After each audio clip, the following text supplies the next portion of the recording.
You think 5,000 is expensive, tapi reality is that people are willing to pay close to 7,000 rental for 2 bilik.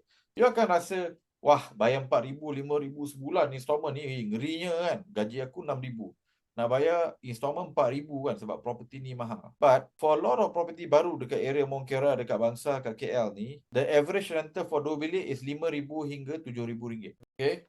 Installment 5,000 lebih setiap bulan. Rumah tu siap je, tak sampai 2 minggu ada orang sewa 6,800. Second unit, tak habis renovation lagi. Dah ada orang book 6,900. You think 5,000 is expensive, tapi reality is that people are willing to pay close to 7,000 rental for 2 bilik.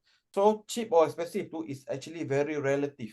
You pergi beli 1 juta punya kondo kat Semenyih, kau beli lah, ataupun kat Cyberjaya, tu memang bodoh. But if you buy kat Bukit Bintang, is cheap. Ada tu, you can even get positive cash flow. There's no hard and fast rule to say lagi murah, lagi senang sewa, lagi murah, lagi senang untung. No, not necessarily. Kalau murah is relative. Murah dekat TTDI tak sama macam murah dekat Rawang. Today, lepas 20 tahun buat benda ni, I would rather rent to tenant yang banyak duit. That is the market I nak main. I would rather play bahagian premium high end ni.